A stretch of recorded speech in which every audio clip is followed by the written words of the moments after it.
Live from Lincoln and broadcasting across the state of Nebraska, it's the Average Joe Sports Show. This is the place for Husker sports with the biggest names, the best interviews, and all the inside scoops. I got a front row seat with a big tub of buttered popcorn and a greasy half-live chicken leg. Now, here are your hosts, Chris Schmidt and Elijah Herbel. Welcome to it, weekend editions here. It's the Average Joe Sports Show. Chris Schmidt, Elijah Herbel, and the pride of Fairbury, Bill Doleman, is here. Mark Kraynak coming along shortly. We'll check in with Brandon Vogel from Counter Reed. And the Iron Horse, Gary Sharp, he is up in Sioux Falls as UNO has the semifinal ball game today with North Dakota State for a chance to keep on playing and go dancing. We appreciate all of you liking and subscribing to the Average Joe Sports Show on YouTube 7 days a week. You hear us, of course, weekdays 4 to 6. Keep that checked in and checked out on the Average Joe Radio Network. Twitter as well, AJ Sports Radio. The merch, get the merchandise. Average Joe sweatshirts, T-shirts, and fellas, we are working on something spectacular for Selection Sunday. Elijah will be in Chicago for the Big Ten tournament when Nebraska gets things tipped off. Work to do, Bill and Elijah, but Nebraska right there to get to the finish line before the second season starts. And if you didn't, be sure to catch yesterday's show. Wonderful sit down. Thanks to Sam Hoiberg for joining us. And Bill, I tell you what, as soon as the best basketball player in your broadcasting class did the interview with this, it was a little bit of a precursor to just a really cool Big Ten journey. That feature dropped that Sam retweeted last night on just his journey, his motivation, and kind of his hopes and dreams as he got into college basketball with just wanting a shot. And WBC expert is Mark Kraynak. Mr. Kraynak, good to have you back, brother. Thank you for joining us, man. Good to be here. How are we? I'm late just because I couldn't come up with what the hell I was going to put down there. No, that's fine. That's all I could come up with. It was like writer's block. Both of you on assignment the last couple of weekends, and that's awesome. You guys are out there scouting opponents, checking out different recruiting leads you have, and just getting the normal vibe and feel of Husker Basketball Nation as they get ready for March. But Kraynak, we were talking about the fact Sam Hoiberg joined us yesterday on the Average Joe Sports Show around 5 o'clock and kind of laid out some thoughts on Senior Day, what lies ahead. And Bill, I'm going to go to you with just Sam's mentality, because it's permeated this basketball team, that never say die. And I really want to give every ounce of effort on every play. And that's nice to say. He actually does it. It's one of the things we work on every class session at 477. Yeah. And I'm glad to see that it's manifested. You know, hey, you got to go back to the fall in 450. We tried to take it one class at a time. Really pleased with Sam's effort, and I think it's what it's translated to what we've seen on the basketball court. So, but I'm not trying to take any credit. No. Yeah. Let this be a lesson to all the parents out there. If you have a kid who's evaluating college choices right now, send them off. Bill Doleman, College Journalism, Mass Communication, Sports Media Department. They just might become a first-team All-Big Ten defender and a real glue guy wherever they end up. Just look, I'm humbled by that, but I don't want to take any credit. But you're right. I thought Carol stole the show in the Sam Hoiberg Big Ten Journey feature. You don't hear a lot from Mom. You don't get a lot out of Dad either. You know, you get what you get in press conferences and the behind-the-scene glimpses that the Husker Vision folks give us in those cinematic post-game features. But I thought Mom was the glue in the feature, and her emotions about watching him grow as a player And I think at the undercurrent of that was watching Sam grow as a man. Mhm. I don't think that they realize what the impact that he's going to have beyond this year. And we talk about it all the time that we are partial to him, and he's been fun to have in class and fun to have on the show and all that. And we know him, but look, I was around for the Tyronn Lue era, and I can't imagine that there's going to be a more popular player in Nebraska basketball history for the decades to come than Sam Hoiberg, especially if they get that first win in the NCAA tournament. But he's a special player, and I know you keep saying first team all Big Ten defense. Look, there's going to be he's got a chance to be more than that. I think that there's a chance that he could be he's not going to be first team. He's not going to be first team, but he's going to make an all Big Ten team, I think, because the respect that the coaches have, and the Big Ten, that feature last night laid it out. Coach after coach after coach after coach after coach says Sam Hoiberg was the difference. Sam makes the difference on that team. Sam makes that team go. And I do know that I don't know if there's a coach. Is there Big Ten coaches all Big Ten team? Yeah. That's what I was thinking too. If There should be a media and a coaches. I think there is a coaches. Because if there is, he's almost I would think second team at least. Well, at least, I know of one Big Ten coach who's voted for him first team. So or said he would vote for him first team. Look, he's without Sam. Nebraska's not in this position. We're probably Nebraska's not a tournament team. Well, I wouldn't say that. But we might be back in the bubble conversation, or we're talking about, Nebraska's going to be in, but it's going to be a, 7-8 somewhere in there. Get in seed, not a 3 or 2 or a 3. As I look at Nebraska's roster, and if you don't have Sam, maybe you attack the portal a little differently. I don't think Nebraska has a ball handler that you feel completely comfortable with at all times. That's what Sam brings you. That's so unique. With that assist to turnover ratio, his ability at his size to get 2 feet in the paint and just cause defense steals. Yeah, assist to turnover, the game-changing steals that flip momentum where you go get a win. You're, assist to turnover. You're looking for 3-1. You're happy with that. You're really happy with that for your point guard. What is he, 6-1? He's at least 5 plus, 5 to 1. 1. Yeah. I don't even know if I've heard. That doesn't happen a lot. That doesn't happen, especially from a guy that really wasn't even considered necessarily a point guard. He was just sort of a 6-man kind of guard, right? That would just come in, spell some minutes, not necessarily the guy that's handling the rock the entire time. And how about where he's improved the most? And it would be awesome. I wish I was on a couple of the times that you've had him. That's a hint. The phone works. No, I'm just kidding. He early in his career when he would play, even a couple years ago, he got swatted a lot. Do y'all remember that, of him just kind of going to the 10 and just like getting his stuff thrown into the third row? And you're just like, oh man, Sam, you got to probably stop doing that. I'm sure it worked before, but Big Ten, probably not. Dude, he is what, 6 foot, sub 6 foot. He said 5'11" 3/4, and he rounds up to 6. I think he said, "Wouldn't you round up to 6?" He's not. I say I'm 5. I say I'm 5'9". I know, 5'8" and a quarter over here. But he gets to the rack now and like among trees, and still gets it in. He's really improved on that. Which crafty.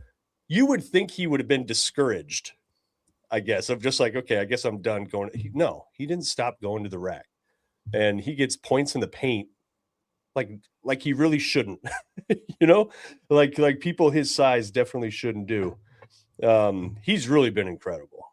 Absolutely. Especially like Chris, even if it's not a steal, it's a tip, right? Or it's harassing a guy to throw a bad pass. What was that game? God, it was a couple games ago where I think he was on the bench for 7 minutes. It's USC. Yeah. And the team was down what? Like negative, like 6, -12 when he wasn't in, and then +24 when he was, or like that much of an impact across every element of the game. he is going to be tough to replace. There's just not a lot of guys like that, unless he's inspiring some kids over at Pius now or Southeast that we don't even know about, right? But yeah, that's going to be a really, really tough loss for Nebraska when he leaves. Well, you've got him still. You've got him tomorrow for senior day against Iowa. You have him for a game in Chicago. You have him for a game, we hope, in Oklahoma City if you're a Nebraska fan, or St. Louis. But I'm interested. Go ahead. Or Buffalo. Right. I mean, well, it's just Tampa, from a Buffalo drivability standpoint. Yeah, knowing the NCAA, they're going to put Nebraska and Buffalo against Texas A&M. That's just the way it's going to be, or something like that. Right? Yeah, who knows? But guys, I want to talk a little bit, and this has been an ongoing thing. Like, what's the concern level? And we'll get some of the Joe's thoughts in the stream as well. But concern level, we can go eye test, we can go result 5-5 in your last 10. You got the UCLA debacle. And Sam alluded to it, that you weren't really as focused as you needed to be. That's the peek behind the curtain he kind of gave us. What do you think of the team right now? I mean, the resume is awesome. There's hope that they get back to playing at a certain level. They're not losing. They haven't looked as sharp and as crisp either. And there's at least in my mind here, the translation of, all right, go out and dominate for 2 halves like you did many times this year to build this resume, kind of get back to being you. The schedule's gotten steeper and tougher. So I understand that you're going to lose some games, and it's going to be a bit of an up and down, peak and valley type finish with this league. But you want to be playing your best basketball. You want to be playing some consistent ball. And right now, the only team, in fairness, playing great basketball right now is Michigan. And they didn't play that great at Iowa. They barely won. So how do you feel about Nebraska heading into this part of March? Man, it's interesting you bring it up, because it is their best season. It looks different, obviously. doesn't it? There's a certain what I wonder about is they play with an extreme effort level, or that's what kind of got them into the conversation, got them into the top 25 and eventually the top 10, but they're not very deep, right? You're looking at rotation of 7, 8. Yeah. So it's a depth thing. Right. And it's just long season against really talented teams that are, kind of out physical you in a lot of cases. I wonder about, was it just sustainable to play in that way with 7 or 8 guys, or are they just in a little bit of a lull collectively? But it doesn't seem like the collective energy, the collective effort is quite the same. It's still very good, like really good. I don't know if it's quite the same. I don't know if there's quite as much spring in their step. They don't seem very fresh, I guess. Right? They don't seem as bouncy, as energetic. It's subtle. They're worn down. Thank you. But who is that at this time of year? No. And like to me, this is maybe not the best comparison in the world, but you think of somebody who's got $50 in the bank account that needs to go and work hard and make money and just to make ends meet. They're going to work harder than that person that's got $1 million in the bank that's showing up to work like, well, whatever happens this week, I'm still good. You know what I'm saying? Like, whether or not it's conscious, that hard worker that had $50 in the bank, that pulled themselves up by the bootstraps and got $1 million in the bank now, like, it's the same person. But are they going to work as hard? Whether they mean to or not, it's difficult. Whenever the hay is in the barn and you already know you're an NCAA tournament team, there's the comfort factor. Exactly. And whether or not you intend to, I just wonder if this team's got a little bit of the comfort factor behind him, knowing, hey, you're in the NCAA tournament. Does a game on the road at UCLA mean as much to a prove it to the rest of the country game at home against Michigan State? You can preach all you want behind the scenes saying, we're going to be the same team. We're not satisfied. But there's just reality of the human condition of, you know what, whenever you are in the NCAA tournament, and this season has been about getting that first NCAA tournament win, how locked in are you going to be for a road game at UCLA? That's why I'm not panicked, but you have the emotions running high. You have a team in Iowa that you know is going to want to beat you. You're going to want to beat them because of what the fans, how they treated Price Sanford, how they treated your coach in the post-game handshake line. They stormed the floor on you. There's going to be the extra motivation. There's going to be the emotions this weekend. And this, to me, is kind of like that ramp up to the NCAA tournament where you are dealing with emotions. You're dealing with extra motivation. You're dealing with the pressure. You're going to feel a little bit of that on Sunday. How do they handle that? That's what I'm going to be curious to see, rather than, all right, what did the last 2 weeks look like? Brendan Vogel with us from Counter Read. We're talking eye test and level of play Vogues as we're now into March, and some work to do for Nebraska. You know, how do they finish the regular season?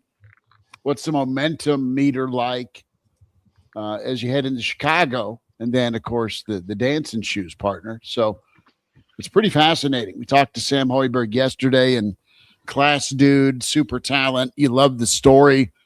And he's right about the blue collar embodiment. I mean, he is your walk-on right now. He is your walk-on poster child. It just happens to be in basketball right now versus, you know, your football walk-on story of a Jared Tomich or a Makovica. I mean, so you love those, and you love the it's not just a try hard, but it's an impact guy that makes your team better.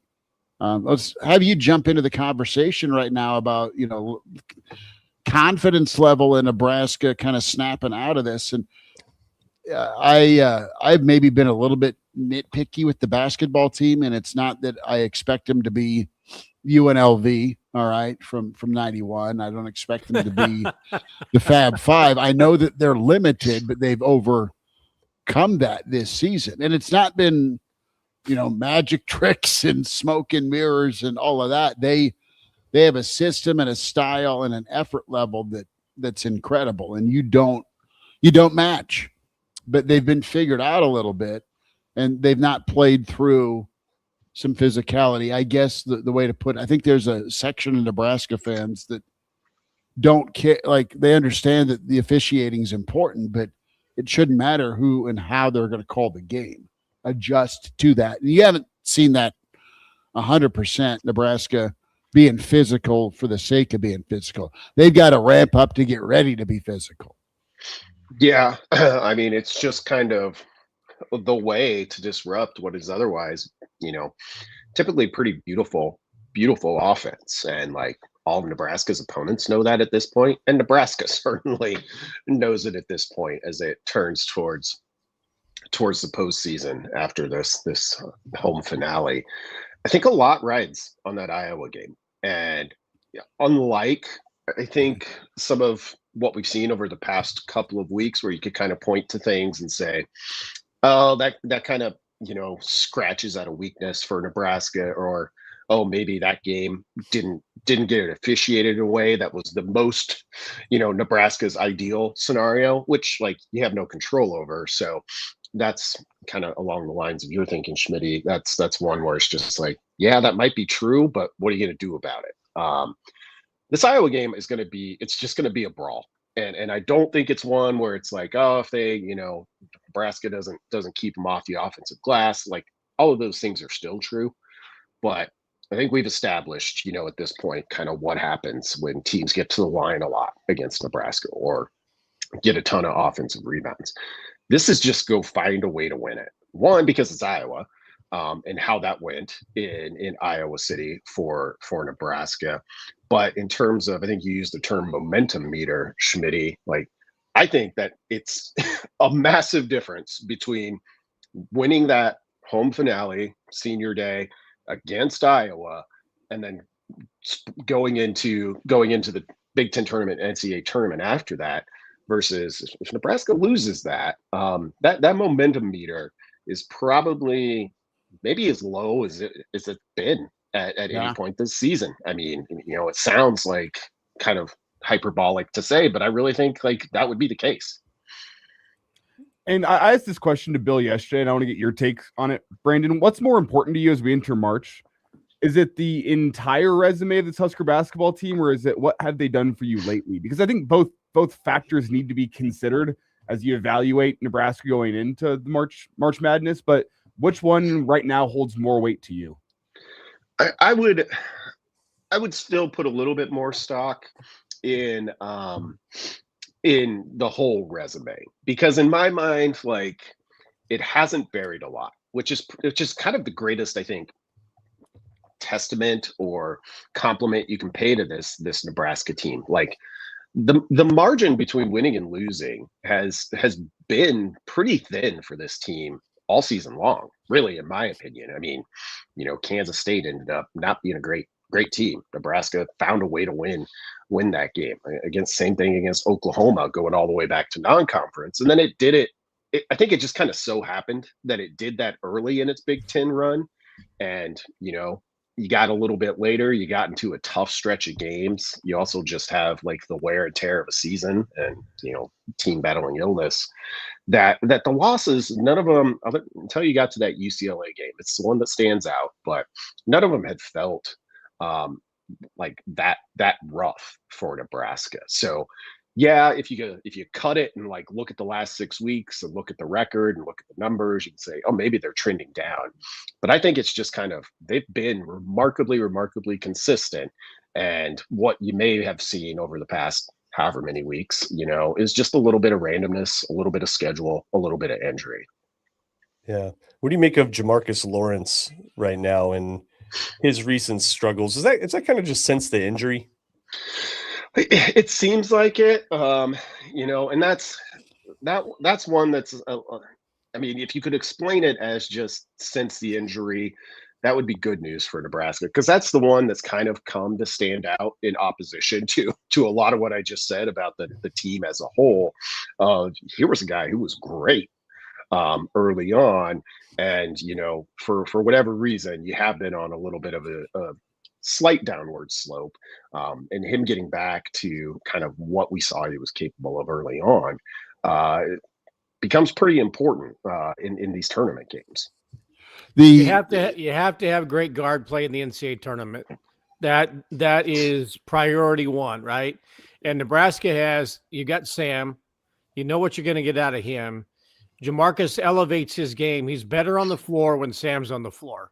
It was exposed greatly the other night at USC when Nebraska was fairly stagnant, but when Sam's on the floor, there's like an accountability that Jamarcus has. And that's been more recent. First half of the season, I thought he was his own player. But when Sam's on the floor now, Jamarcus is better and seems more accountable. You've got Price Sanford, who's one of the best shooters in college basketball. And if you go back to the Iowa game, I think, what was Nebraska, like 5 of 23 or something like that from 3-point? They're not going to do that again tomorrow. So Nebraska's 3-point game is going to be better. And then you've got this X factor 3 that Frager is.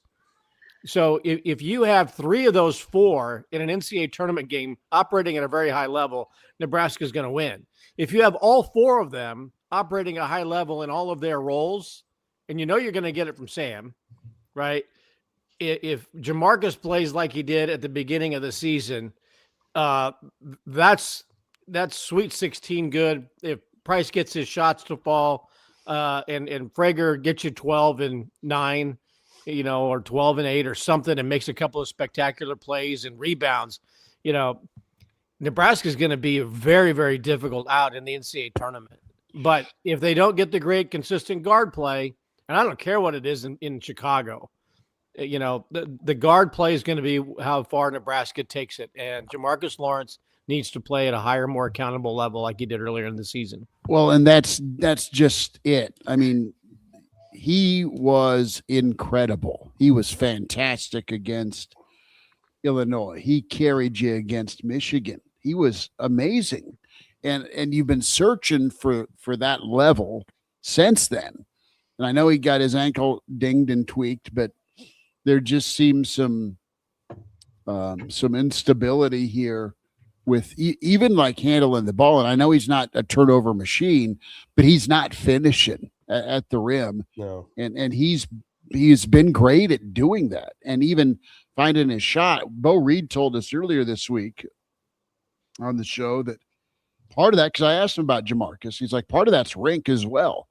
You know, when Rink was getting looks from beyond the arc, that kept things a little less focused and tight on Jamarcus being able to navigate. So, I mean, there's a whole lot of domino parts, fellas, we can talk about as to the why between the grueling part of the season, the wear and tear, the injuries, the illness. I mean, go through it, but it you know, Rink's got to be back to being Rink. We've all hit that point many times, but from a strength standpoint, it sounds like he's back there now. He's back to normal post puking every other 5 minutes, it sounds like, and losing 15 pounds.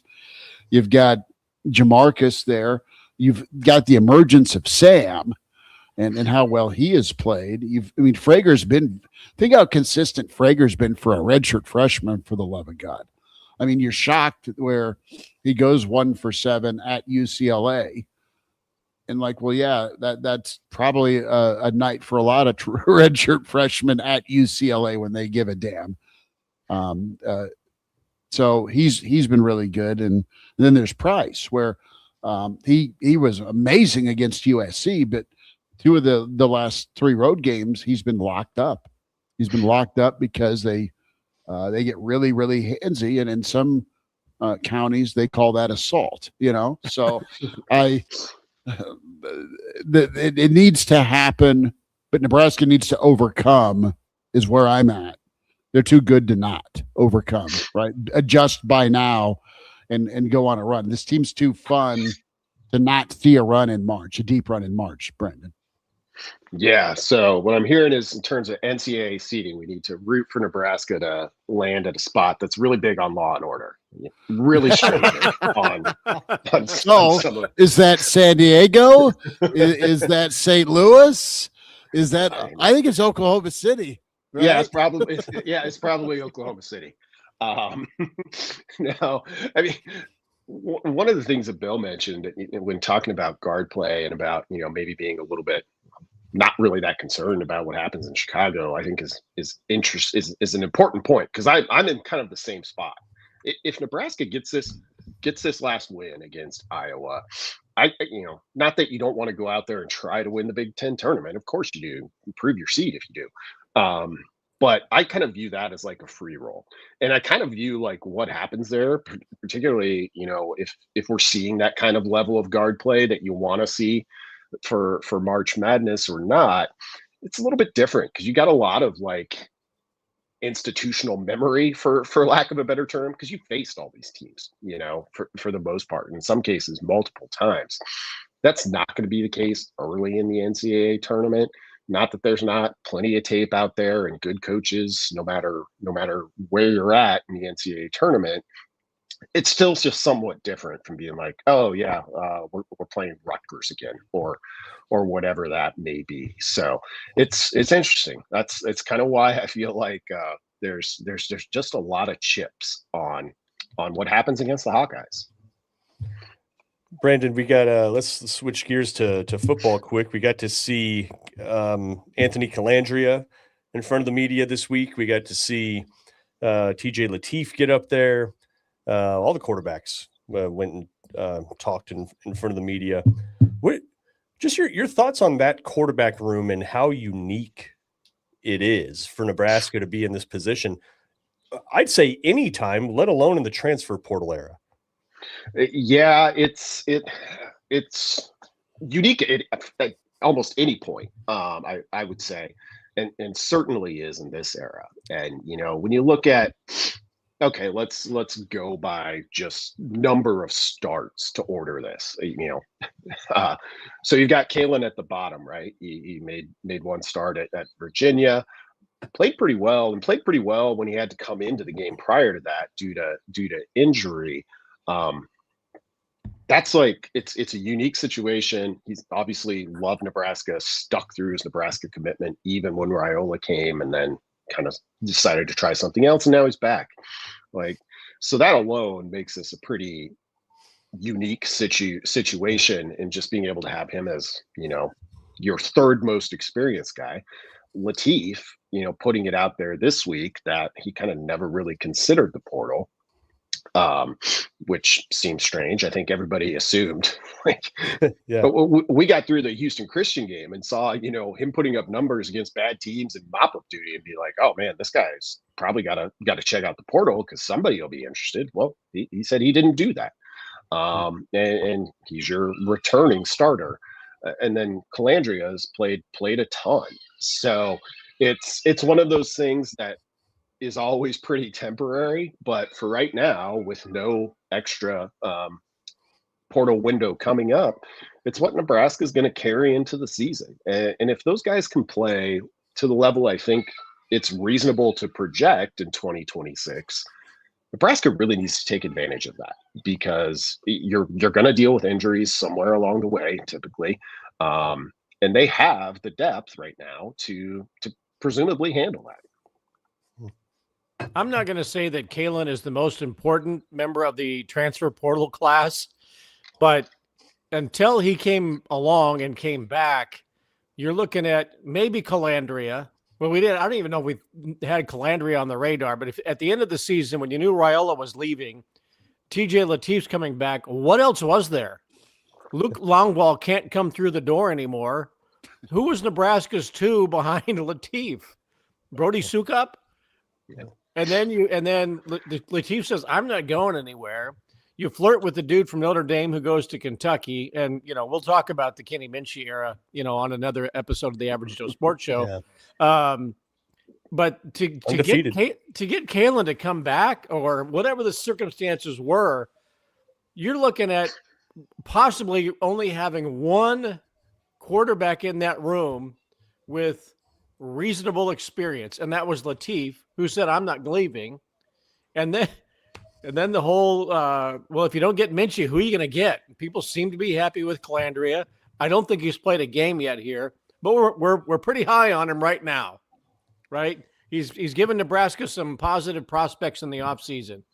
But Kalen giving him a third quarterback with some experience and familiarity, I don't think you can downplay what that means.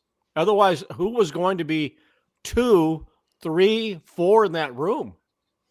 That was a big get. You have 2 guys that want to be here. Yeah. Stay. Yeah. Look, everybody loved the Gramstead story.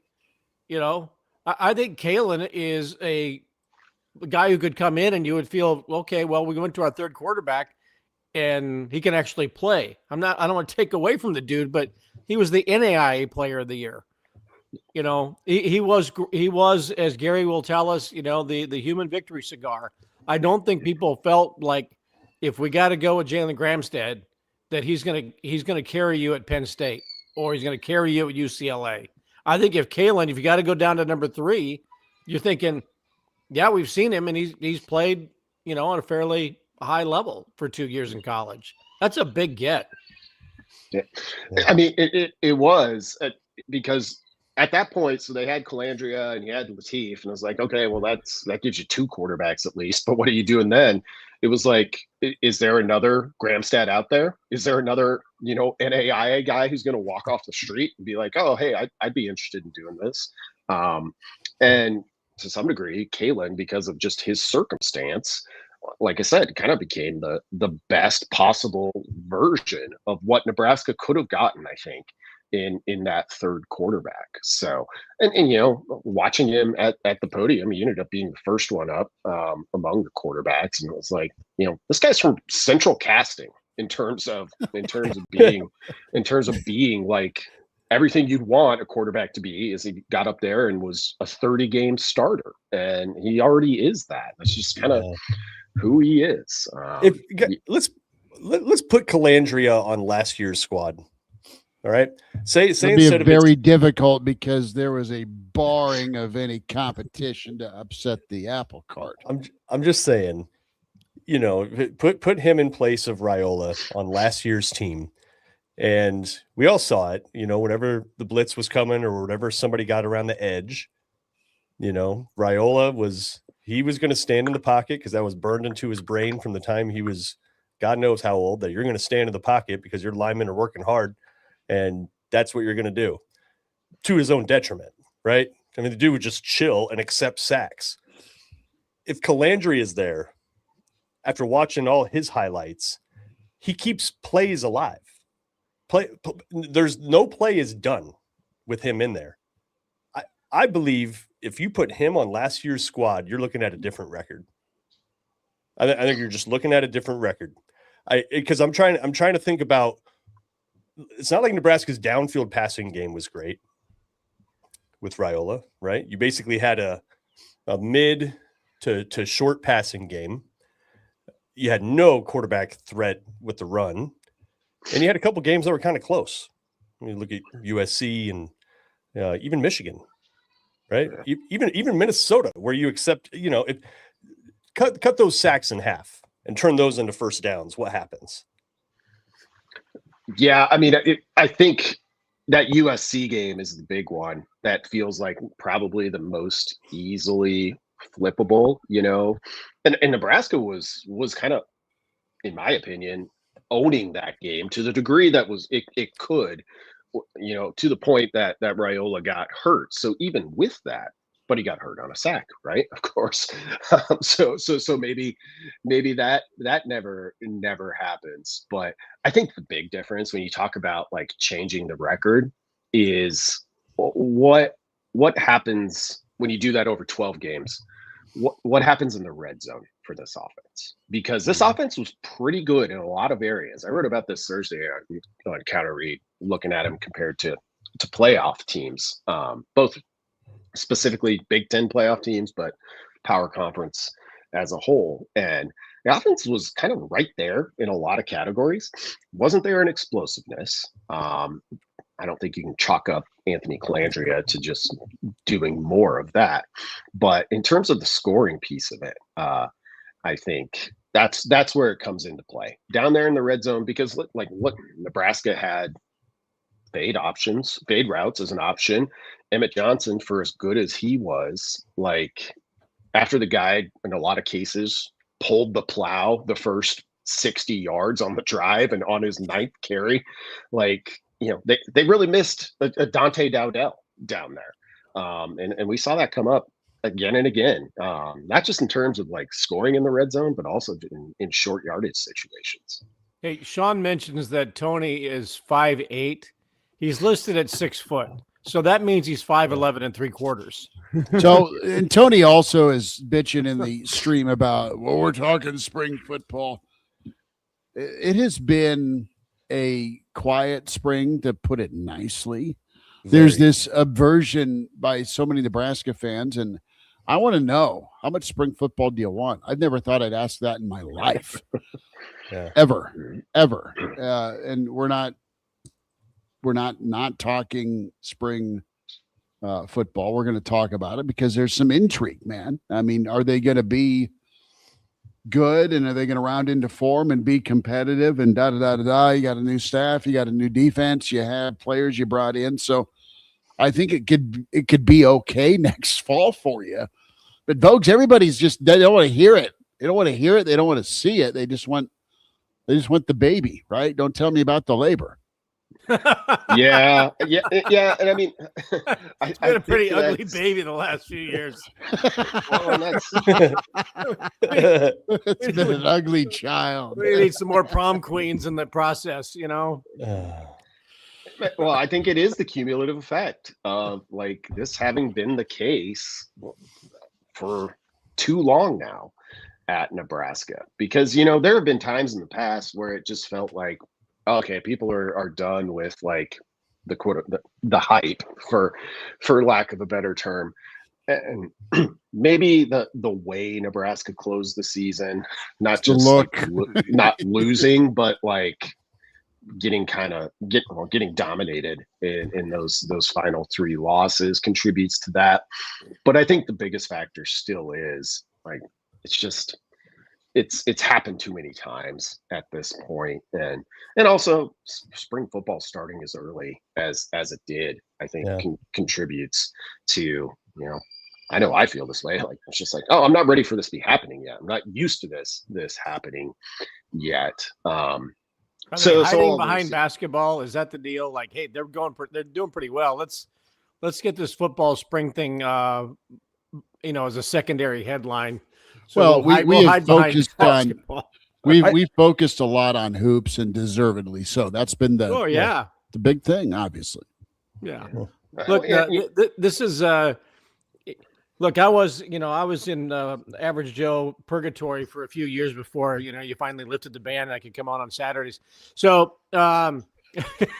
what will we be talking about 3 years ago? 2 years ago was the Tominaga team, and it was fun. Yeah. And they got you some highlight wins, and just one of the most exciting and fun players in Nebraska basketball history. But the math was 9 bubble. Could they get in? Oh, hey, that was a nice win here and there.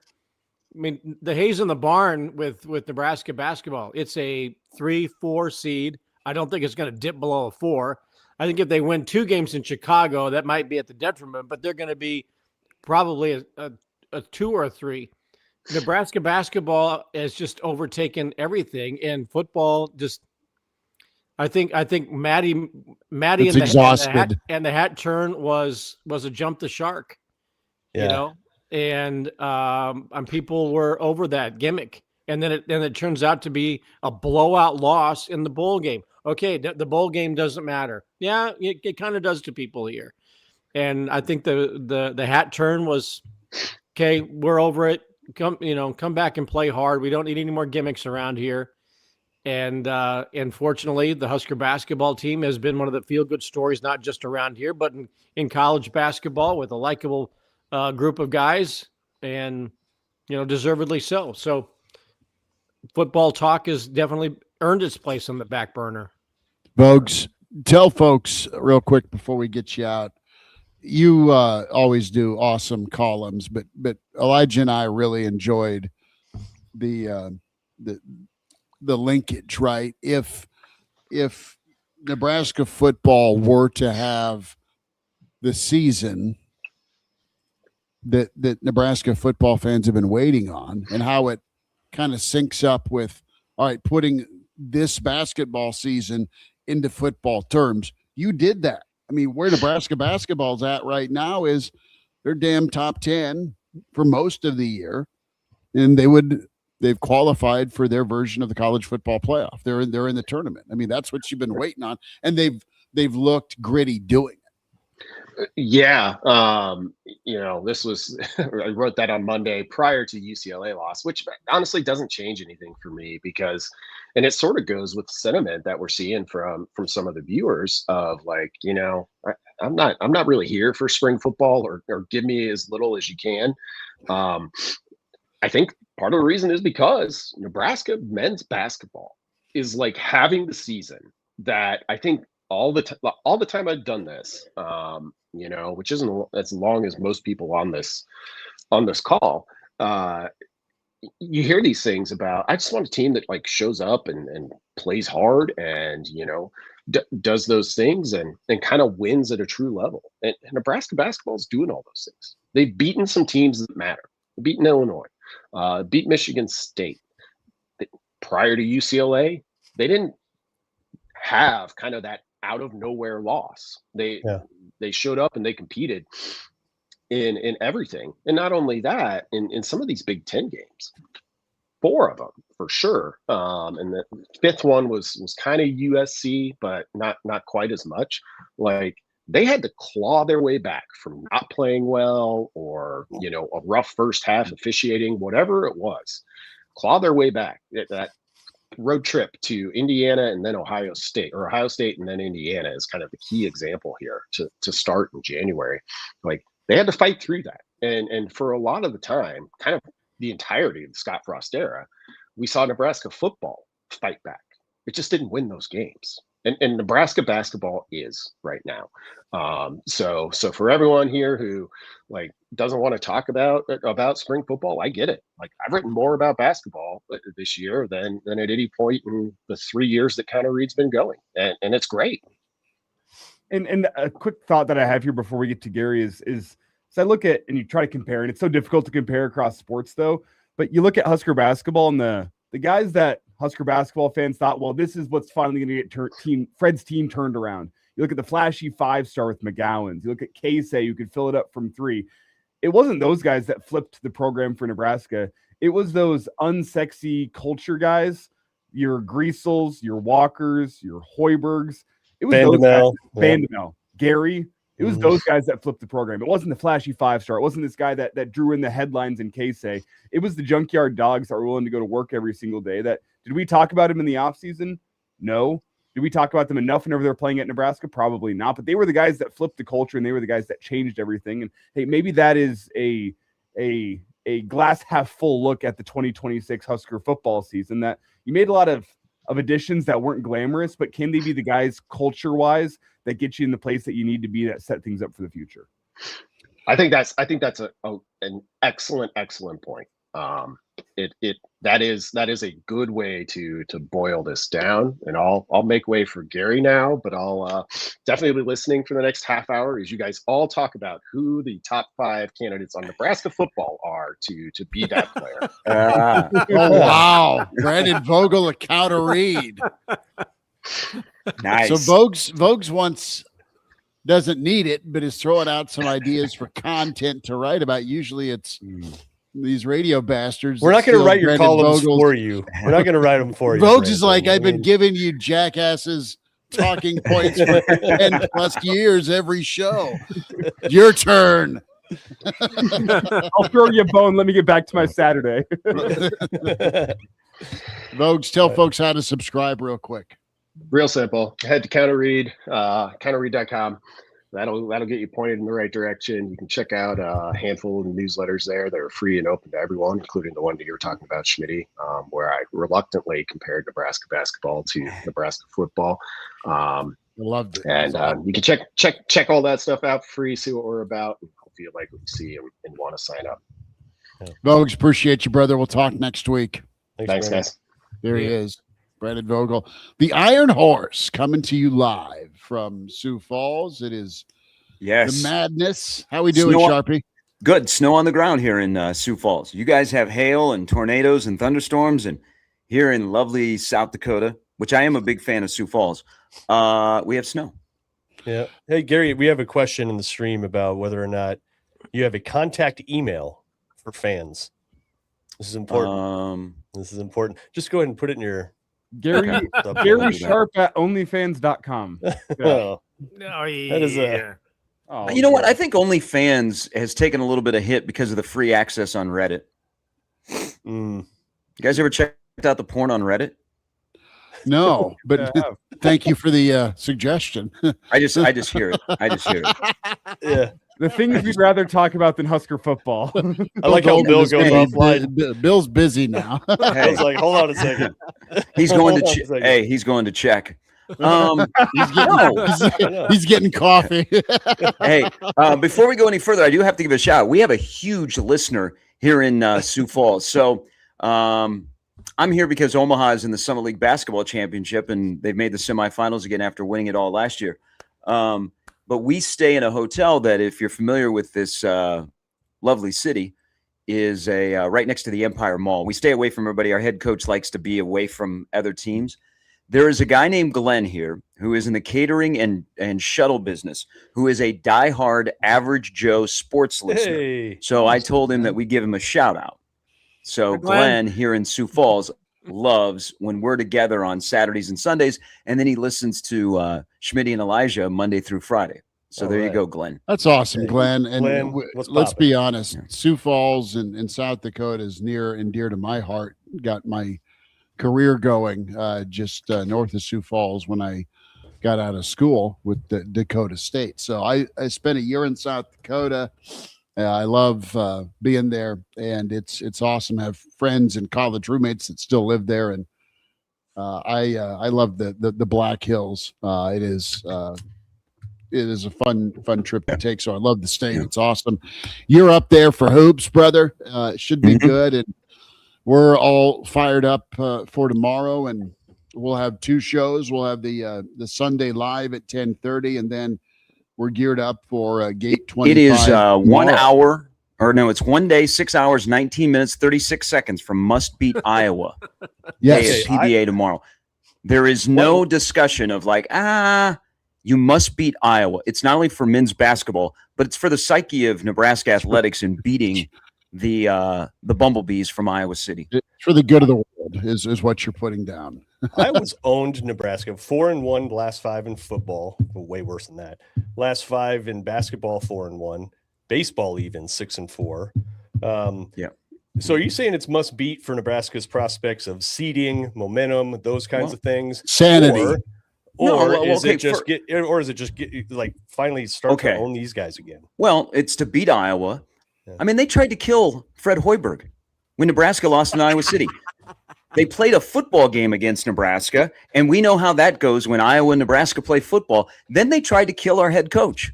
So it's not only revenge for that, but also remember the feeling, guys, because I think we were all there last year on the final day of the regular season. Iowa, with Price Sanford wearing Iowa colors, walks into Pinnacle Bank Arena, and they essentially end Nebraska's season. You know, Nebraska doesn't go to the Big Ten, and you know what that feeling was like. Now, fortunately, Nebraska went to the Crown, and that kind of has been a storyline of what that did in Vegas for this season. But you get the bad taste of UCLA out of your mouth. Hey, it's a make-or-miss sport. UCLA was desperate. They're good at home. They've beaten 3 top 10 teams. First time all year that Nebraska had gotten punked, so you got to bounce back. And then there's also the part that you guys were talking about with Brandon is it's Sam Hoiberg's senior day. You're going to lose at home on Sam Hoiberg's senior day. I think Nebraska will come out with a ton of energy, and they're going to play another desperate team. You could really make it interesting with Iowa if you beat the Hawkeyes tomorrow in terms of them looking at the NCAA tournament, because their seed in the Big Ten tournament won't be so great, and they're definitely going to have to win one game, so they're secure. Now, they're in the tournament, but if they finish the year on a 3-game losing streak and then they lose in Chicago, I mean, Nebraska can really cause some problems. Iowa has caused tons of problems for Nebraska athletics outside of softball and volleyball, okay? It's time for Nebraska to cause some problems with Iowa, and I think that'll be the case tomorrow at PBA when that's the last college basketball game of regular season play this year, the 4:00 tip. So it's a must-beat Iowa game, in my opinion. Gary, I want your take and theory being around Division I college basketball. You see, and you spend time with the team, so you see the ebbs and flows, and you know it's an up and down kind of roller coaster just with the grind that exists. And what's your take? What's your theory on Jamarcus Lawrence? His last 6 games, he's averaging about 5.5 a contest. He has 15 turnovers. This isn't beat up or pick on Jamarcus. He's been very, very valuable, incredible in some stretches this year. But I'm looking for a why. Is it injury? Is it all right? Is it a situation where this team, everyone is giving them their best shot? UCLA showing up to try and kick your ass. Iowa showed up to try and do the same thing because you're going to make your name by beating Nebraska when it comes to resume time. That's a new thing. Jamarcus is important, man. He's got to be a guy that looks, January Jamarcus moving forward for Nebraska to realize how far they can go here this March. Yeah, there's tape on Jamarcus. That's one of the bigger things is people have a scouting report on Jamarcus, and he's moved up on the scouting report with opposing teams. I think Jamarcus, and you guys either you can agree with me or we can open up this conversation. I think Nebraska is better when Jamarcus is playing with pace. Yes, I don't like Jamarcus. I don't like Jamarcus walking the ball up the floor, and I don't think that fits his game. And as the season has gone along, Nebraska has walked the ball up the floor a little bit more. And I think when they get into their half-court set and the defense gets set, and then you get the clutching and grabbing of all the cutters, then Nebraska's offense, you can put it a little bit more into a box. So I like it when Jamarcus pushes the pace. I don't know about an injury, but you're right, Schmidt. He has to find a way. And we talked about this probably a month ago. He almost has to find a way to be selfish. Don't turn down shots. If the shot is there, take the shot. Because he can make the shot, and it's a make or miss sport, but if it's a good quality shot and it doesn't go down, okay. But I'd like him to shoot the basketball a little bit more when he needs to step in. He's not going to be the guy that is the, shoot first, pass second. But if the shot is there, I want to see him take it. But Nebraska's offense has slowed down a little bit. I think that's also a little bit with Mast. I mean, we have to be real, guys. Rink's knees I mean, he got some old man knees. He might have dunked it against USC a week ago today, but he's not getting a lot of he didn't get a ton of lift on shooting the three. Now he hardly gets any, and we've seen he's way off on his 3-point shooting. So they're just trying to. I think they're trying to piece things together to stick to their strengths, which is Sanford and all the other stuff they do defensively. But 10 and 51 have to get going. Jamarcus is one of Nebraska's best 2-point field goal shooters. Good mid-range. Yeah, his mid-range game it's better than Rank, and I've talked about it all season long. Rank's 2-point field goal percentage is going down, and maybe that's because that he's dunking aside once. Maybe there's a problem in there in terms of explosiveness or whatever, getting to the rim. But his 2-point field goal shooting is a detriment to Nebraska. Lawrence is a positive for Nebraska. I do agree with the pace thing. Even if Nebraska pushes the ball up the floor and gets into a half-court set, you still hurrying that defense, because teams got to get locked in defensively against Nebraska with all the motion that the Huskers have.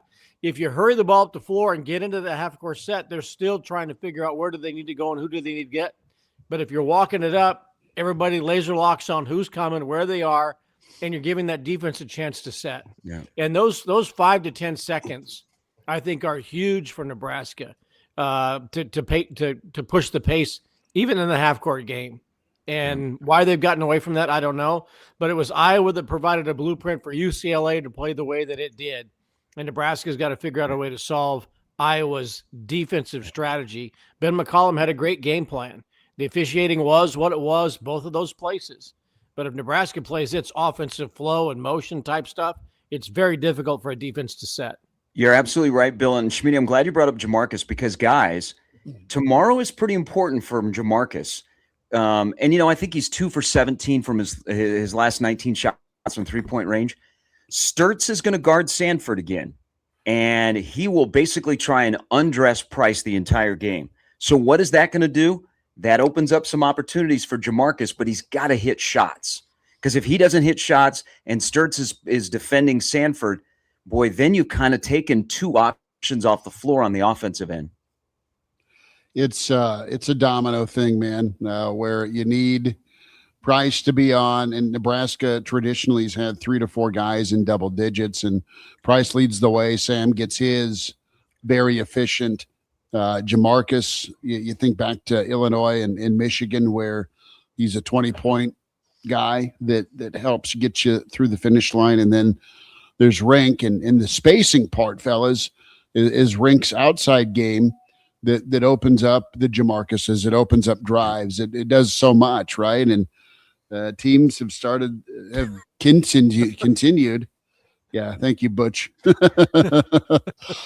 But with teams taking away Rink's 3-point land, that's also been a bit of a domino with Jamarcus in this offense. So yeah, the tempo and the pacing is so key, man, because he can get rolling, gets going. I mean, it flowed, and they were scoring 80 a contest. So the other part of this too, fellas, is the toughness. Nebraska, they were able to ramp up in this season knowing that they had to go be warriors against Michigan State.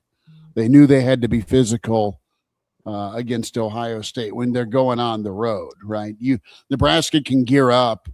It's like a team playing a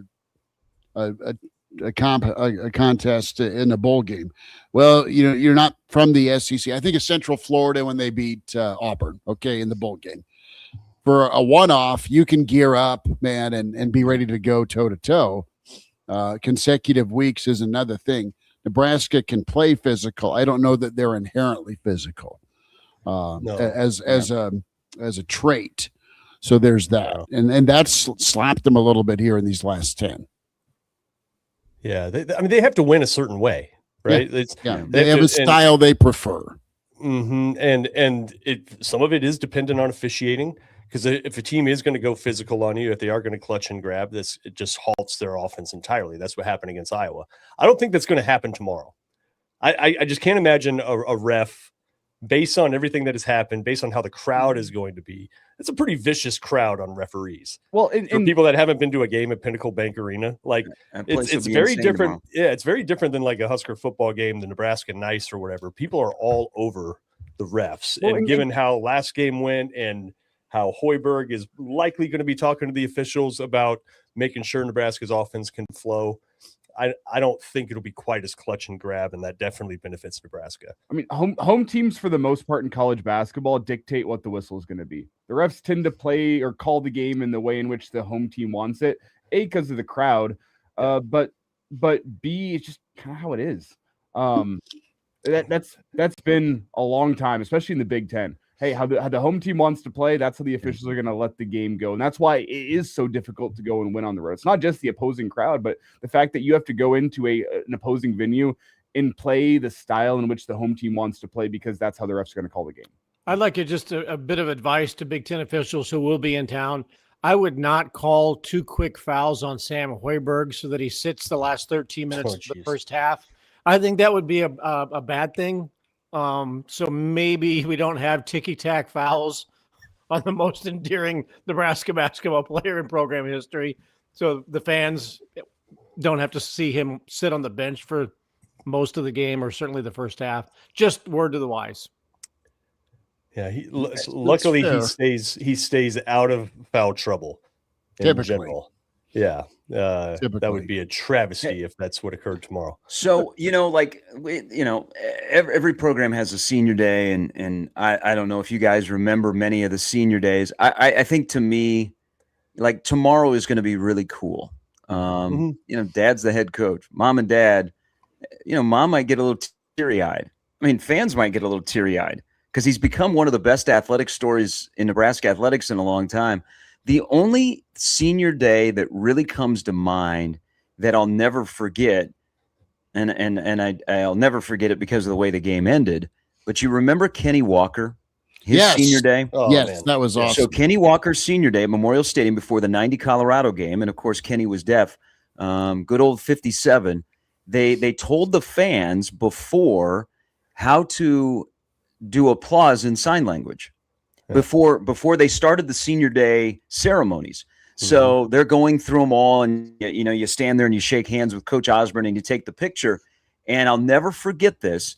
Kenny Walker walks up. It's time, number 57. He was from what I think was Crane, Texas. Kenny Walker, linebacker, Kenny Walker. And everybody, and you remember that day was a miserable weather day. It was pouring rain. It was dark. It was a late afternoon kick against the hated Buffs.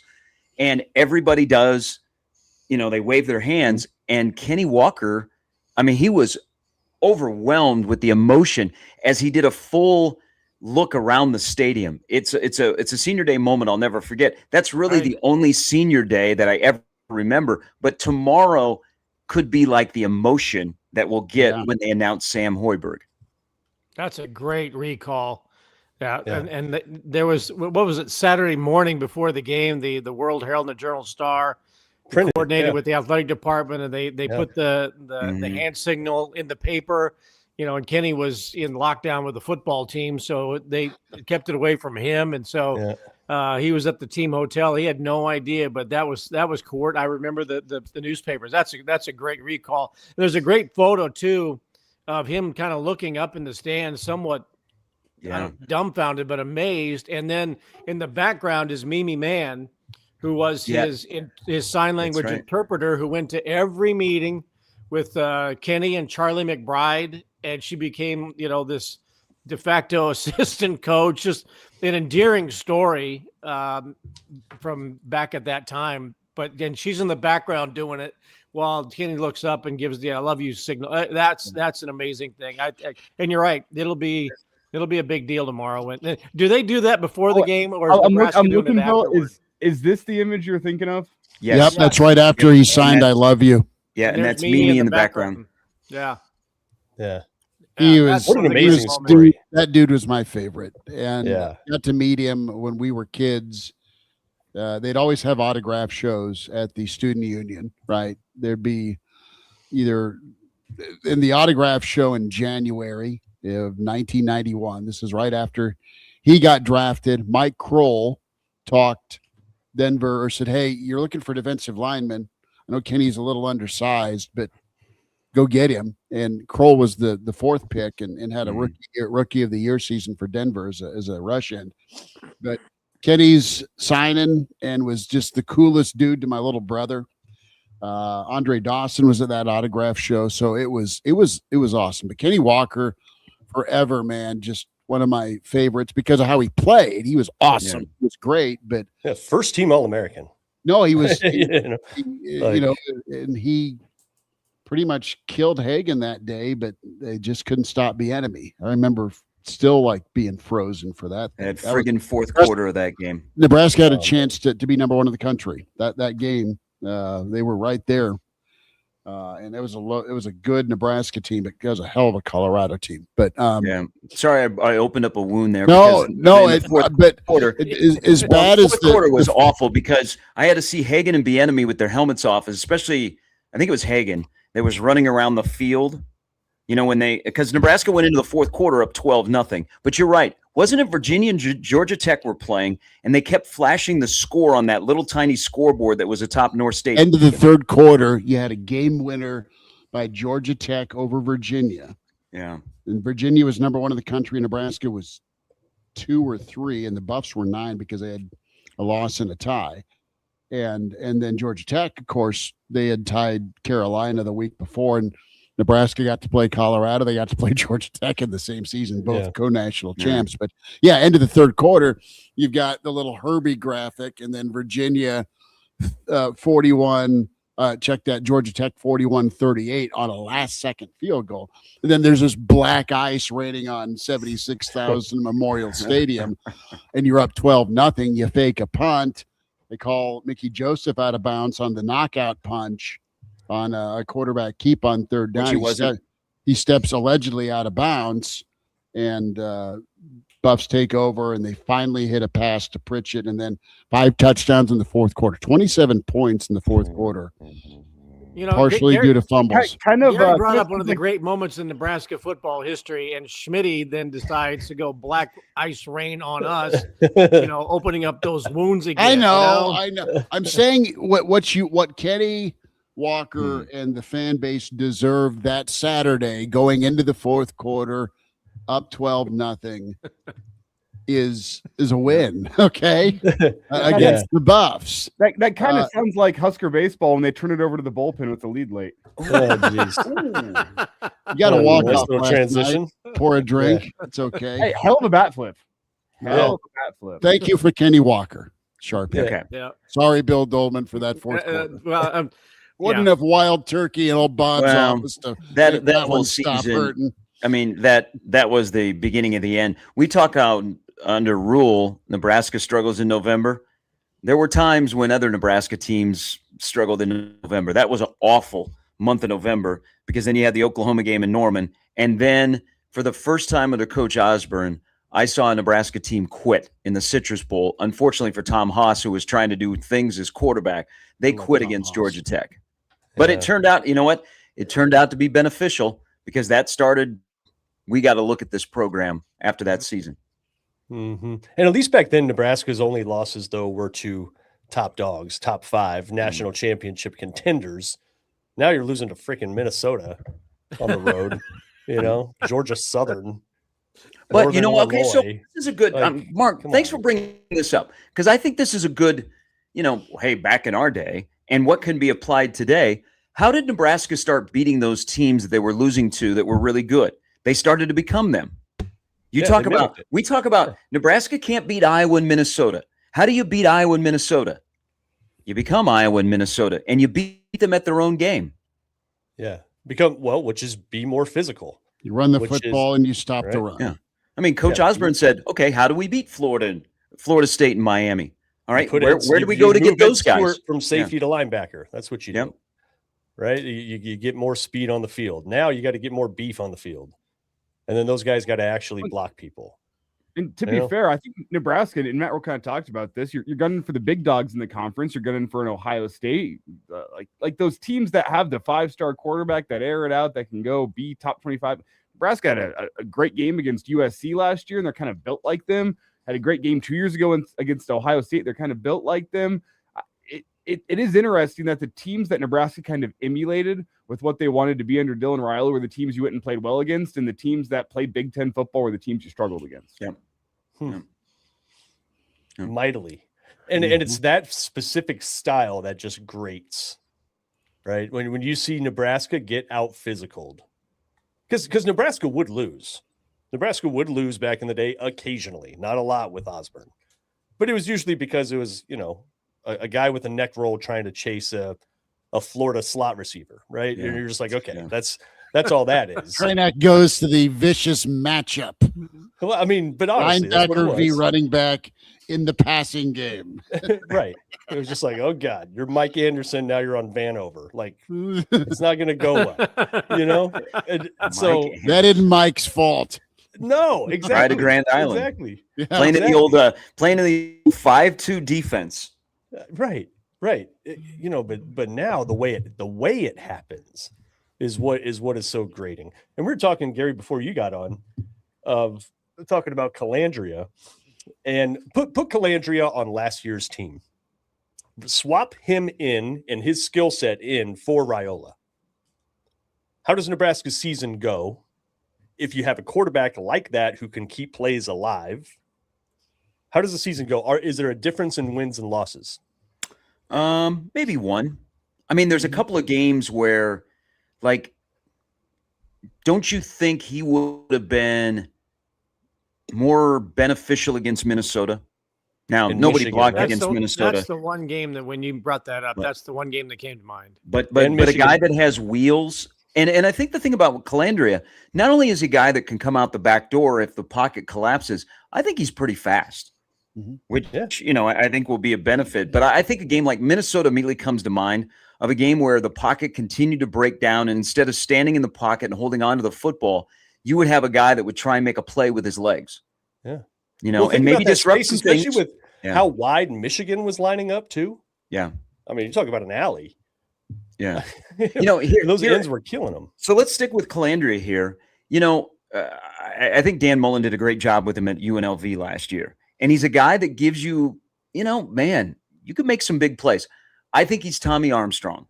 Before he ever plays a game at Nebraska, he's going to give you a couple of wow plays. And then there might be, Tommy, man, stick that in your back pocket. He might be a little bit too much gunslinger and turn the ball over. So he started at Virginia, goes to UNLV. Who he faced defensively is a little bit different. I think it's going to be pretty important that he is in sync with Holgorsen and his quarterback coach, that the stuff that the Big Ten defenses will throw at him, he doesn't just get, baited into things that his eyes see, that he has enough reps and enough savvy that if he's going to go make one of those plays, he's going to do it smartly. Now he'll have better talent around him. But I'm ready for this roller coaster. Dylan had the roller coaster, but doesn't this roller coaster potentially have a lot more excitement to it because of the skill set that Calandria gives you and how that might match better with the pieces that are around him? It gives you the opportunity to do what Matt Rule was talking about with what he wants from Dana Holgorsen. Don't be afraid to call the play. You can call a lot of things, knowing that if it doesn't work, the guy's going to get out of it. What you can't have is forcing it and then turnover city. Yeah. That's the caveat here is, all right, are you trying to do too much, or do you know accurately when to live and fight another down? And that's going to be the balance. And what's your defense do when it comes to taking the football away? I mean, you got to have that part of this conversation as well. Do you think this season will come down to, and as we get closer to actually playing games, they'll just go, the offensive line's better, guys. So that's inherently going to make the rest of us better. Do you guys buy into that theory? That plus when a play breaks down, you're not screwed. If somebody got through last year, it's a sack, period. Right? Yeah. That you can't say that anymore. So you add those two things together. I think plays get extended, drives get extended. I think it changes a lot for Nebraska. And you go back and watch Calandria even when he was at Virginia as a freshman and a sophomore. and he played the same way. Yeah. So it's, that's just how he plays. You got to be careful though. For sure. Well, for Yes, sure. we do. He's gonna make people want to pull their hair out a couple times. Yep. I don't think there's any question. Calandria sounds like a nice European ski resort. Well, I think to Gary's point, the goal of any offense is going to be to get the ball to your playmakers with room to run. And I think Nebraska's offense behind that offensive line will have a better ability to do that in 2026 than they did in 2025. When you look at Nebraska, the playmaker that could get the ball in space was Emmett Johnson, and he had to do a lot of that work on his own. Not to say the offensive line was bad, but hey, he would get to the first level and have to make a man miss. And now he's got the ball in space, and here comes a safety or a corner chasing him down from behind. And you think, okay, 40-yard gain, awesome. I think Nebraska's offense, with the threat of the quarterback run, the better offensive line, with I think wide receivers that are dynamic in space with Barney, with Gilmer, and with Isaiah Hunter, I think Nebraska will have the ability to get the ball to playmakers in space. Now, will they be able to do that against your likes of Oregon and Indiana and Ohio State? I guess we'll find out. But I think that offensive line should assist in that, because I think you have upgrade on your offensive line. And I love the offensive line coaching hire that they made with Jeep Wade. Now, that was the Georgia Tech offense. If you go back and watch Georgia Tech's offense, the hallmark was the amount of different ways they got the balls to their playmakers and got them room to run was dizzying. But it's why that team was so good last year. That's a great point, Elijah. And Haynes King, everybody thinks that all Haynes King did was run. He threw the ball a lot. There's a reason why Georgia Tech's offensive coordinator was courted by Summerall at Florida. So we're 3 weeks away from all of us putting eyeballs on Calandria for the first time in a Nebraska uniform in the spring game. On March 7th, if I gave you, hey, Calandria is going to have the same numbers he had last year at UNLV. He's going to throw for 3,500 yards, 23 touchdowns, 9 interceptions. He's going to have a completion rate of 66%. On March 7th, would you guys take that from your starting quarterback in Nebraska in 2026? You get that, you're going to be on the 8-win number Easily. Yeah. I don't know that you're going to get. And it looks good. Well, I don't want to say you'll put you on the 8-win number, because I need to see the defensive line be able to stop the run as well. Yeah. Like, are those numbers that you're putting up because you're playing down 3 scores because the other team has put up 250 rushing yards? So is it? That's the other side of this question. Are they garbage yards and points? Okay, I get it. Well, one of the stats that, but you gave the passing numbers. Didn't he run for over 500 yards last year? Yeah, 500 plus. I think he had 9 touchdowns around there. Yeah, so throw those in as well, Bill. Yeah. That's red zone diversity. That is red zone. All right, you can maybe run the football in, or with your running back, or have the quarterback be a threat down there.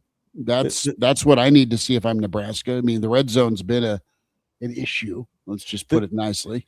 The thing that you see when you watch his highlights too, it's not only extending plays, and he doesn't necessarily keep his eyes down. Like, once he decides to run, he's a running back. Yeah. Right. He just runs like one of those. But the thing you notice about him a few times a season is he will leak out when you really don't expect it. You really don't. It's sort of like he's running into a pile. There's 10 guys all around the ball. You're just like, okay, he plays over. And all of a sudden he squirts out and he's downfield. And you're just like, oh, okay. I mean, we're not going to sit here and say he is Manziel or Baker Mayfield, but those types of plays, where they just kind of come out of nowhere, he does those routinely enough that you'd have to say it's part of his game. And you'd have to expect that you're going to see that with him next year also. And how about the influence he's already having on the quarterback room? Did you notice what TJ Lateef said about what he needs to improve on this year? Right? He was talking the one thing he was talking about is, I need to be less mechanical. He mentioned that a few times. I think that's the Calandria influence, right? Because that is the last way you would describe Calandria. And if you can get TJ playing loose like that, kind of like early in the year against worse competition, right? that wasn't the same. But you saw him, right? He was freelancing. He was out making plays. Backyard ball, baby. Right. And then as the season wore on, I think he kind of, he wanted to lock in and just be careful. So I think Calandria is already influencing the room like that. And that can help Nebraska too. You don't have, the script doesn't have to be perfect. No. Right? You have a quarterback room. Thank you, Kenny Minchie, by the way, because I think if Minchie was here, we wouldn't have the same kind of little excited conversation about what potentially could happen at that position, because there would be so many more unknowns, because Calandria has played a lot of football compared to Minchie. But it's the first time, guys, in a while that I can remember that in Nebraska's quarterback room, if you needed to go 3 deep, you could find 3 guys that could win you a football game and you wouldn't think twice, because they all have. More. Kalen has, Kalen has been involved in big games when he was at Virginia last year when Morris got hurt. But I think you could, all 3 guys in that quarterback room could win a football game for you if you had a play on Saturday. You could find a way with all 3 of those quarterbacks. And I can't remember something like that happening. Also, it appears, and this is, Dylan wasn't a great mentor to Latif last year, just because of the age. I think Latif will benefit from an older quarterback room where he's looking at Danny Kalen, who isn't much older than he is, but went somewhere else, came back, knows the system. And then, of course, Calandria, who is on his 3rd stop and, played for a pretty good offensive mind in Dan Mullen last year. So I think the quarterback room, it's a good vibe. It's a really, really good vibe. And remember, it's a good vibe this year, right now, and then what you're going to add next year. Well, and the vibe of the room, Gary, and we talked about this week, and I kind of like get your take on it, is you have multiple guys in that room that the team plays for as opposed to guys that the team plays with. And there's a big difference between those two. And both types of those quarterbacks can go out there and have success, but it's more of your Baker Mayfield, Diego Pavias in the room, the guys that are going to lead from the front. Hey, they're going to go lead with their face first, going for a first down on 3rd down as opposed to sliding a yard short. The type of guys that the offense rallies around and plays for as opposed to playing with. That's kind of the vibe I get from the quarterback room this year. Very true. Very fair. Yeah. I mean, you know what? I think Dylan would have incorporated more into Nebraska if there were more Dylans on the roster, guys that were kind of a brand. They were also a player, but a brand. He was kind of on his own island. He was the first. He's really the first guy that's come to Nebraska as a brand. Calandria's brand isn't anywhere close to that. He's just a guy that wants to go and play ball. And I think there's a majority more of those on this roster than there are guys that are $4, $5, $6 million players that, everybody knows how much you're making. And so all eyeballs are on you. Here's a guy that's getting paid to come to Nebraska, but I think he's a guy that he's an older guy, Elijah, and he's incorporated himself more into the team. I'm part of this. I'm not coming here to bail you guys out. He didn't make an Instagram post of, coming to Nebraska to lead Nebraska to the promised land. He just came to Nebraska because he has an opportunity to play quarterback in the Big Ten, And I think incorporating yourself inside of the roster instead of leading the roster is probably ideal in this situation. And I think that's why he's resonated. Also, as more people get to know him, he got some cockiness to him, man. Nebraska might have a Frager at quarterback. Yes, that's the word I'm getting from Junior and the fraternities. That's okay. You know what? Hey, when was the last time that Nebraska had a guy that had a little Frager in him playing quarterback? That got under, that you love because you're like, that's my guy. Oh, man, we'll make a play. And then other fan bases are like, that guy's a dick.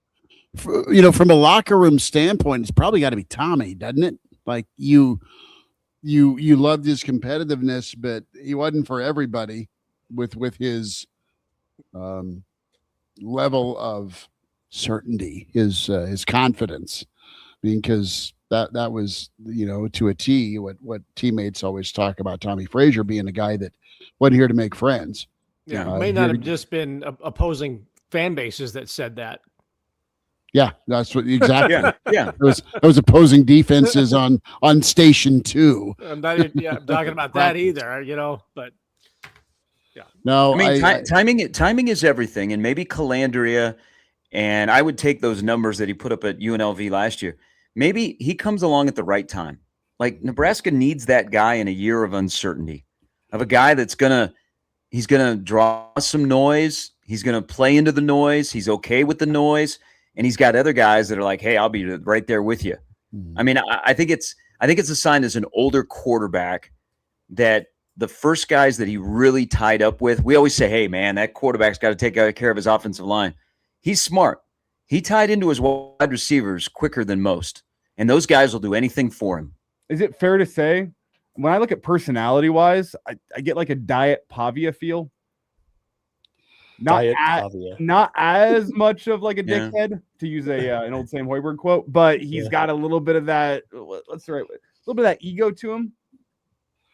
Yeah, I mean, there's always going to be this chip with guys, especially shorter dudes, because they've been disrespected and doubted. So I'm going to show you, and that obsession's good and healthy. I mean, it's what drives them. What if Nebraska, and again, thank you, Kenny Minchie. What if Nebraska got the right quarterback to bring back Dana? You know, Dana has that in him too, but we have not even seen close to that since he's been at Nebraska. What if we get back to the old Dana, who had a chip on his shoulder and was a little bit of a gunslinger and was like, hey, I'm Dana. Well, he might have found his perfect quarterback to match his personality to bring him back to the days when he was slamming Red Bulls. He might be back to slamming Red Bulls instead of doing Zin. Brother, he's going to be doing Zin. He's going to be doing Red Bulls. He might find a casino table. I mean, it could be a hell of a good fall. Yeah. maybe even a heated country club vest. Yeah.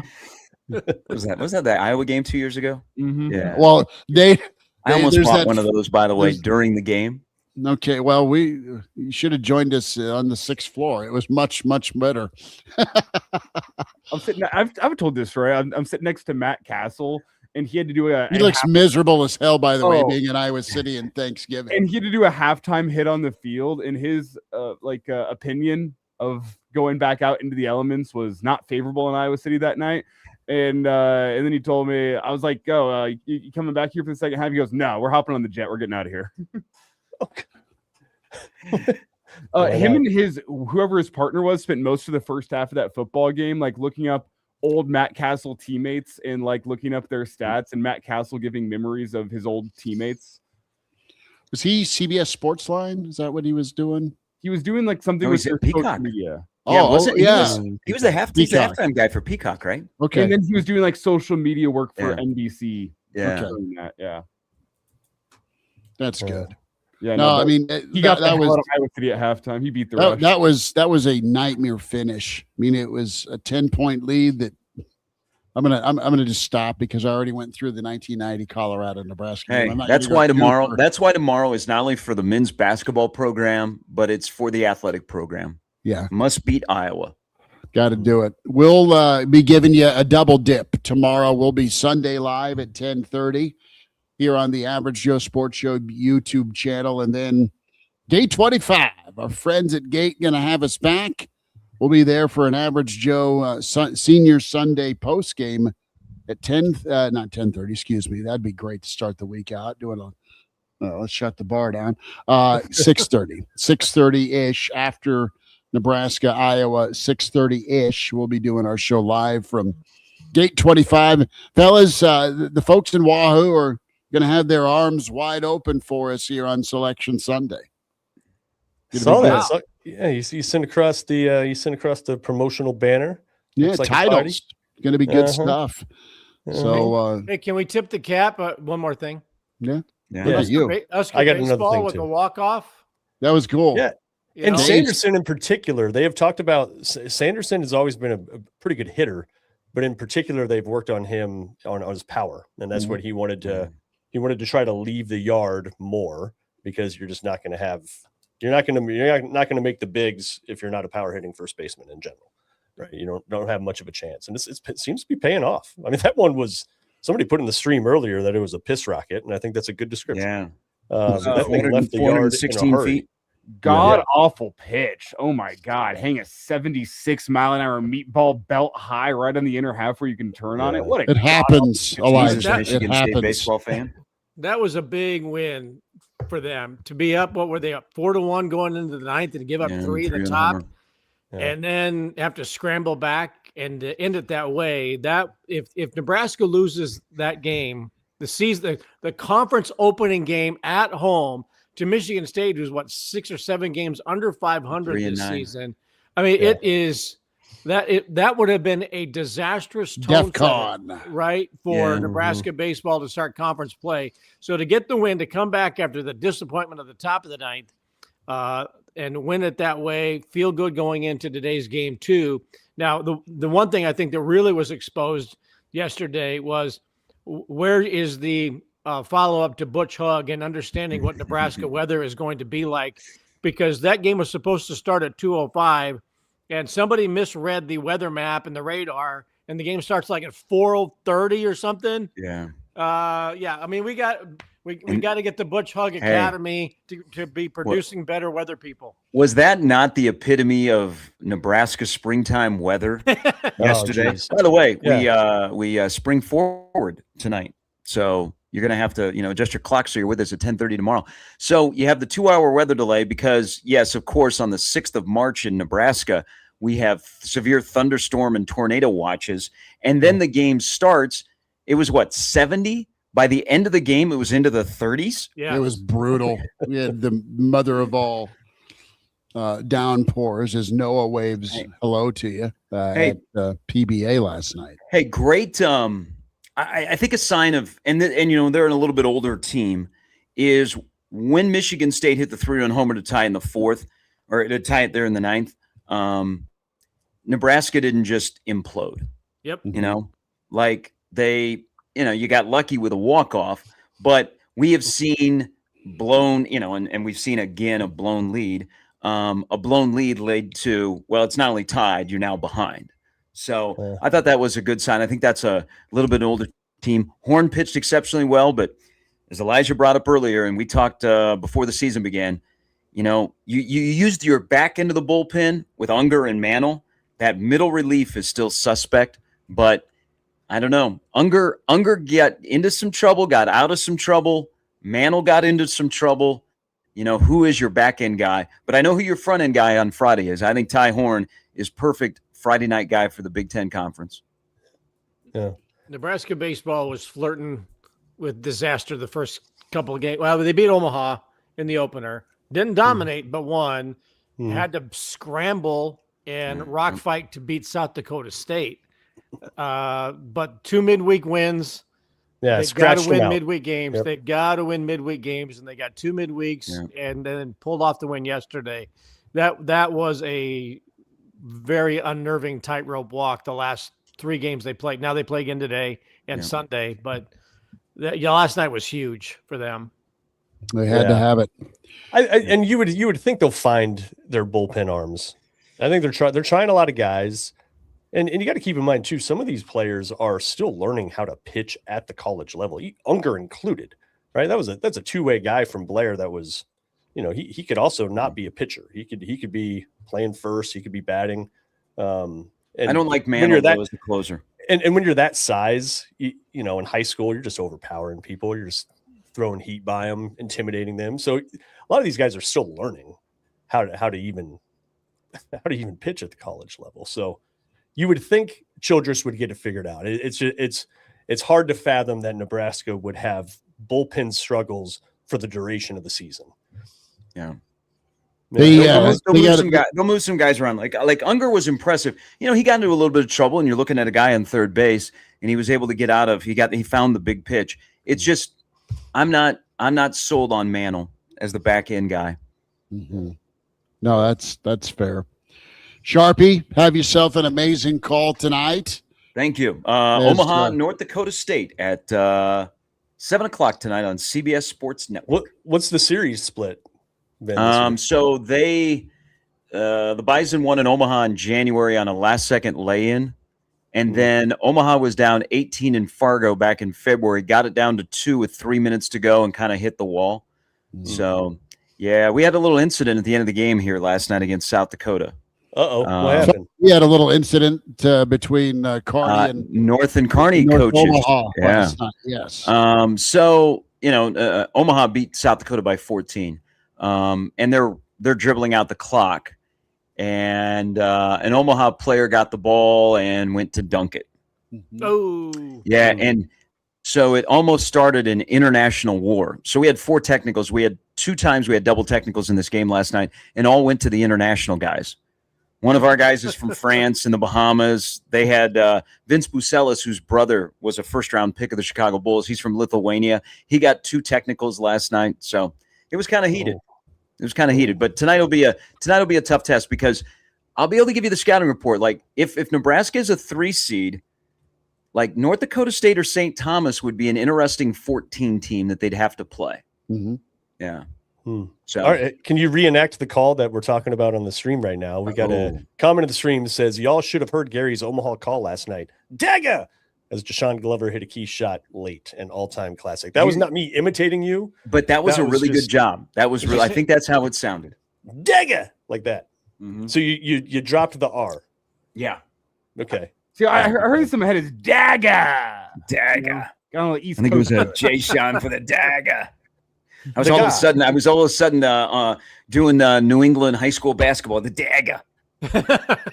He's winning a lodge. Get some chowder now. Go and eat that chowder. I need a lodge regular. Yeah. Mm-hmm. All right. We are now. Would you guys like an update here? We are now 5 hours and 33 minutes away from Must Beat Iowa. Now, does that take into account the daylight savings or whatever time we're going into? Ooh. Oh, damn it, Bill! You threw a wrench into that. Yeah. I got to go back and do the math. We got to figure. How do we feel? How do the average Joes feel about the clock changing? Should we ever change it? I hate it for my sleep, though.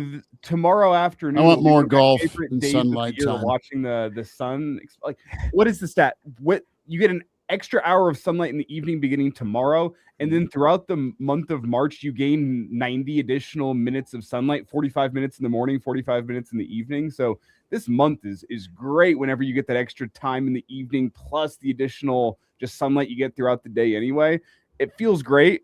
Though that first Sunday in the fall, whenever the clocks fall back, you get that extra hour of sleep, but then the sun goes down early. It just leads to a week of depression. Like, it's the give and the take, but tomorrow will feel great. I got to be honest with you. There are a couple of clocks in my place that I didn't change back in the fall, so I've saved a little time for tomorrow. One over there staring 10:26 at me right now, or 10:27, so I'm good. It keeps you on your toes. Yeah, keeps you on your toes. Yeah. Fellas, that's enjoy. Why I'm late to the show a lot. Enjoy. I get it. Need to get a better clock. That's World Baseball Classic. Yeah. Expert Mark Kraynak. Oh, by the way, did you guys see Clayton Kershaw? Did you see him? I missed it. No. Okay, so Team USA played a like a friendly, like an exhibition against the Rockies in the lead up to the World Baseball Classic. Yes. Right. So they played a talking stick. Did you see him, Elijah? I did. Clayton Kershaw, and listen, right? I'm not throwing stones. I got a few to lose as well. There's a guy wearing a Giants hat here. This should be fun. This dude has put on like probably 35 pounds since the end of last year. He's on Team USA's roster basically as just an honorary thing. Yeah, the Rockies bombed him, dude. Oh God, dude, he went 2/3 of an inning, gave up a bomb, and it was against the Rockies. Hey, no. Yeah. Right. Sorry, but I'm just saying they're barely a baseball major league team. But Look, I mean, just since last season, he's probably put on 30-some pounds. They give him a cup of coffee, let him pitch. He's probably not going to pitch in the World Baseball Classic at all unless they're up 10 or something.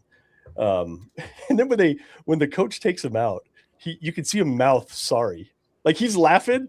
He's just like, sorry, I suck now. 5 of those pounds that he's put on are back-to-back World Series championship rings that he's pitching with. So, got to take into account the hardware, right? I mean, listen, he had a great career. It was just very interesting to me that from October to now, I mean, he was just done working out. He was done training. He's just like, and he earned it, right? I mean, the guy's, he's a legend, Hall of Famer, but man, it was just, I was like, is that really Clayton Kershaw on the mound right now? Huffing, puffing. Just, it was like one of us out there all of a sudden competing against, the top players in the sport. And oh my God. Then to flip it around, you got some 17-year-old high school senior going and throwing 96 miles an hour for Brazil against Team USA. Yeah. Mm-hmm. That dude's going to be special. We'll just say that right now. Yeah. I'm glad this is taking off. I think this is a great event. I agree. It really is. When I tuned in to see the U.S. against the Brazilians, it's not what I was expecting to see. You got to find that on Reddit. I was gonna say, yeah, that's on Reddit. Man, the old Reddit invasion. communities. Woo. I like it. I hope you guys Now we don't see go anybody full- you're related to.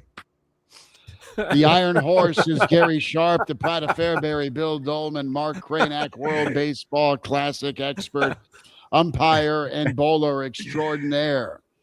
Elijah Herbel, Chris Schmidt. Find us at Gate 25 tomorrow, 6:30 after Nebraska, Iowa, after Senior Sunday.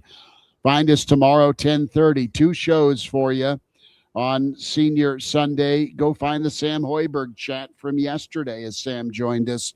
YouTube, where you like and subscribe with the Average Joe Sports Show 7 days a week. Sharp, you have a great call, Big Cat. One more thing about Sam. That was fantastic, by the way. The Journey on BTN also has a great Sam Hoiberg feature. Yep. It was good. Sorry, continue. Do it. Merch. You were going to pitch I was- merch, weren't you? No, I was not. I was going to say, get your bets in now. Justice Rhodey v. Sam Hoiberg. The one-on-one Oh, battle yeah. will be coming at some point. Yeah, we'll be doing that game too. No blood, no foul. We'll give Sam a chance. It'll be in the 477 classroom. Little nerf hoop. No. Here's what we need to do. So, Rothstein, when Nebraska wins a game in the NCAA tournament, I knocked on wood. Then when Rothstein comes to Omaha or into Lincoln in April to buy drinks for everybody, courtesy of FanDuel, that's where you could have that matchup. Okay. Yes. Yeah. I see There's, that. by the way, Rothstein, his people are searching for a venue large enough to accommodate everybody. So it's going to be about 2 hours. FanDuel is going to pick up the tab. Rothstein will be in person, but Nebraska has to win their first game in the NCAA tournament. And if they do, we're all drinking on John Rothstein because we sleep in May. Yes. Do you think he'd do it every anyways? day is a gift? Do you think he'd do it anyways? Because there's a lot of logistics and You think planning he'd that do goes it into something anyways? like that. But there's a lot of planning that goes into that. It'd be a shame. It'd be like, well, sorry, cancel. They'll probably close Canopy Street, and you could do Rail Yard. But I'm saying the bar would be appropriate. That's close. That's the closest venue to. So many bad decisions in that place. I love it. And the guy working the door there may or may not let you in, Junior. So, is that right? I was going to say, because they went through a stretch back in the day where if you were upright and had a pulse, you could be in there. Yeah. Hopefully, Junior's not too stringent. oh, he's very stringent. Come on. This ID says you're 72 years old. Wow. Yeah. Benjamin Button has come to the bar. As a joke, I was going to buy him a Black Bouncers t-shirt. I have a Black Wolf t-shirt. No, I don't like the Wolf t-shirt. You, though, can make your own call as Elijah's recreated his Wolf t-shirt with the 3 Average Joes on it. But we need 3 more on the back doing the howling at the moon thing. Can you show the merch, Elijah? Yeah, give me a second. You guys want to see this howl at the moon? Yeah. Wasn't that a piano bar at one time? It sure was. Yeah. Piano Each place in Fort Lauderdale. There's a lot of places you could find it. Yeah. Yep. This is great, Elijah. Nice They would job. usually, Trying. a stretch. You're about as good as Nebraska's outside shooting on Tuesday night. It looks Oh, that's just good. Oh, I very like that. wrong. Why is Saddam Hussein in this thing? That's Elijah with his mustache. What? I've been told it looks like Freddie Mercury. Dude, that's Saddam. It looks like anybody but you. Mark, too soon I- or too current? It just looks Hey. like Saddam. And with golf season coming up, you can get your Yeah. Average Joe's golf polo. One more thing. We have some Average Janes, correct, that are going to be wearing the Average Joe Sports Show bikinis on spring break into Cancun, correct? Yeah, we're in negotiations with the OnlyFans models now. Okay. Wow. Even I think that's inappropriate, and you know that's bad. We need to sell some of these mugs to fund that then. It's going to be, they're probably charging a lot. Hmm. Wow. The Howl at the Moon, that was interesting. I did not think Elijah right there. I thought Saddam, and then Thank you, Snitley. Shaggy Yeah. from Scooby Doo.